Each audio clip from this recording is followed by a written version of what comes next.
আসসালামু আলাইকুম। Idioms and phrases আজকে আমরা ডি দিয়ে মোট 8টা ইডিয়মস অ্যান্ড ফ্রেজেস শিখব।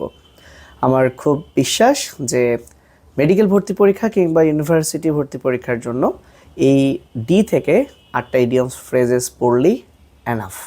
তো চলো কথা না বাড়িয়ে শুরু করি। প্রশ্ন হতে পারে আমি এ বি সি বাদ দিয়ে ডিতে কেন আসলাম। উত্তর হচ্ছে এ বি সি নিয়ে অলরেডি আমার ইউটিউব চ্যানেলে ইডিয়মস ফ্রেজেসের ক্লাস দেওয়া আছে। তো স্টার্ট করি। প্রথমে 1 নাম্বার আসো, দেখো ডিলি ড্যালি।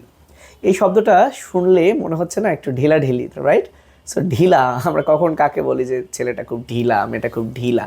অর্থাৎ যখন কেউ খুব অলস হয়, টাইম নষ্ট করে, তাকেই আমরা কিন্তু বলি ঢিলা লোক। সো ডিলি ড্যালি মানে একটু ঢিলা, ঢিলামি করে, টাইম নষ্ট করে। সো ওয়েস্ট টাইম, এভাবে তোমরা মনে রাখতে পারো।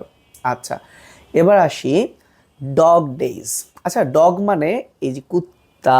সো কুত্তা বলে আমরা যখন কাউকে কিছু বলি, অবশ্যই তাকে প্রেইজ বা প্রশংসা করার জন্য বলি না, কুত্তা বলে হয়তো একটু গালিই দেই, তাই না?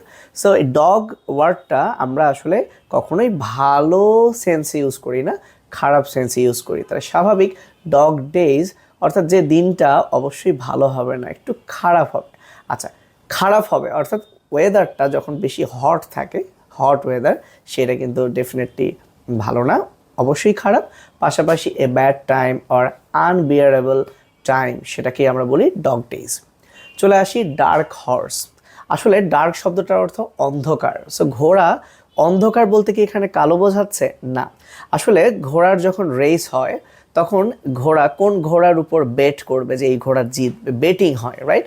বাট এমন কিছু ঘোড়া আসে যে ঘোড়া সম্পর্কে যারা বেট করবে তারা কিন্তু আগে থেকে জানে না যে এই ঘোড়াটা আসলেই কেমন। তো এরকম ঘোড়া আসলে যার সম্পর্কে জানা নেই আগে থেকে, আননোন, এ কারণে তাকে নিয়ে কেউ বেট করে না, কিন্তু মাঝে মধ্যে দেখা যায় এই হর্সটাই আবার ফার্স্ট হয়ে যায়। সো এরকমই হর্সকে বলে ডার্ক হর্স। অর্থাৎ এ পারসন, এটা পরবর্তীতে মানুষের বেলায় ইউজ করা হয়, a person whose qualities or past are unknown, অর্থাৎ যার সম্পর্কে আসলেই জানা যায় না, একদম আননোন একটা পারসন, আনফ্যামিলিয়ার পারসন। এবং স্ট্রেঞ্জ, স্ট্রেঞ্জ মানে কি একদম নতুন কেউ, রাইট? যার সম্পর্কে আসলে জানা যায় না, স্ট্রেঞ্জ মানে এটা আনফ্যামিলিয়ার। আচ্ছা, die in harness. So die মানেই হচ্ছে মরে যাওয়া। সো ডাই ইন হার্নেস বলতে এখানে বোঝাচ্ছে যে বাংলাটা এরকম যে কাজ করতে করতে মারা যাওয়া, বাট ব্যাপারটা এমন না যে সে কাজ করতে করতেই মরে গেল, সবসময় এটা হবে তা নয়। ধরো কেউ একটা প্রফেশনে আছে, বাট তার চাকরি শেষ হওয়ার আগেই সে মারা গেল, রিটায়ারমেন্টের আগেই মারা গেল, তার মানে ওই জবে থাকা অবস্থায় সে মারা গেল, তখন আমরা সেটাকে বলি ডাই ইন হার্নেস, অর্থাৎ die in service or business or profession, or die while still working. আচ্ছা, চলে আসি ডেড লেটার।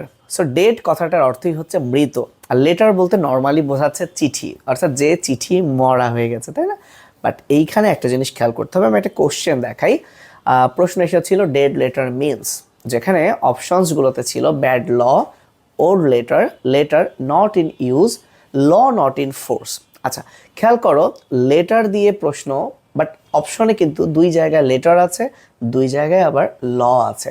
তার মানে এই ইডিয়মস ফ্রেজগুলো আমরা সবসময় জানি একটু ডিফারেন্ট মিনিং করে, তার মানে এখানে ল হওয়ার সম্ভাবনাটাই বেশি, একটু মাথায় রেখে এগুলো কিন্তু একটু, কারণ লেটারের মানে লেটারই হবে, হ্যাঁ, সেইটা সম্ভাবনা খুব কমই থাকে। আচ্ছা, এখন কথা হচ্ছে ওল্ড মানে পুরাতন, ব্যাড মানে খারাপ, বাট ডেড মানে তো মরা। সো মরা মানে এটা নাই আর কি, ব্যাড মানে তো খারাপ, খারাপ হলেও তো সে আছে, ওল্ড মানে পুরাতন, পুরাতন হলেও তো সে আছে, বাট যেহেতু বলেছে ডেড, তার মানে এটা নাই। So letter not in use, এটাও হইতে পারে যে লেটারটা এখন ইউজ হচ্ছে না, আবার ল নট ইন ফোর্স, অর্থাৎ যে ল বা যে আইনটা সেটা এখন কাজ করছে না। কিন্তু যেহেতু বললাম যে হুবহু লেটার, তাহলে লেটারই হবে তা না, একটু ডিফারেন্ট, এখানে লেটার বলতে ল বোঝাচ্ছে, তাহলে এখানে ল নট ইন ফোর্স, এটাই হচ্ছে কিন্তু সঠিক আনসার। ওকে, চলে আসি ডাউন টু আর্থ। বোঝাই যাচ্ছে, অনেকেই মাঝে মধ্যে বলে না এত উড়িস না, হ্যাঁ এত আকাশে উড়ছিস, একটু মাটিতে পা fail. So down to earth, পৃথিবীতে নেমে আয়, মানে রিয়েল, বাস্তবে ফিরে আয়, বুঝছো, রিয়ালিস্টিক। আর এর অ্যান্টোনিম বা অপোজিট হবে আইডিয়ালিস্টিক। ওকে, আচ্ছা, ডানকি ওয়ার্ক, আমরা সবাই জানি ডানকি মানে গাধা, এবং ডানকি খুব কঠোর পরিশ্রম করে। সো গাধার খাটনি মানে আমরা সবসময় বুঝতেই পারি যে এটা খুব কঠিন এবং বোরিং কাজ আর কি। ওকে, এবং সর্বশেষ ডাবল জিওপার্ডি। সো ডাবল মানে আমরা সবাই জানি দুই। সো তুমি একটা অপরাধ করেছো, শাস্তি পাবা, স্বাভাবিক। কিন্তু একই অপরাধের জন্য তুমি যদি দুইবার শাস্তি পাও, সেটাই ডাবল জিওপার্ডি। সো জিও থেকে জাজমেন্ট মনে রাখো, অর্থাৎ জুডিকেটিং টুয়াইস, তোমাকে দুইবার জাজ করা হবে। এটা মজার বিষয় বলি, এই যে বিসিএস পরীক্ষা 46 বিসিএস এর একবার রেজাল্ট দিয়েছে, সেই রেজাল্টে না অনেকেই ভালো করতে পারে নাই, অনেকে ফেল করছে। এবং মজার বিষয় হয়েছে কি জানো, এই ফেল করছে তার মানে একটা শাস্তি তো তারা পেলো।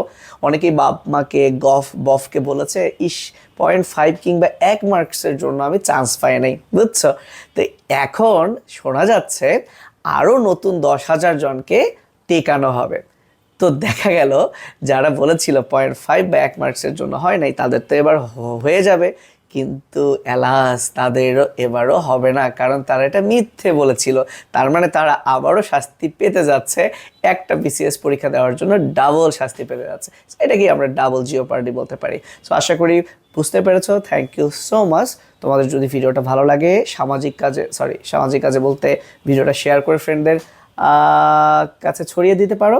এবং হ্যাঁ, তোমরা যদি আমাদের চ্যানেলটা সাবস্ক্রাইব করে না থাকো, অবশ্যই সাবস্ক্রাইব করো, লাইক কমেন্টস করো এবং জানিয়ে দাও নেক্সটে আমরা কি নিয়ে ভিডিও করতে পারি। আল্লাহ হাফেজ।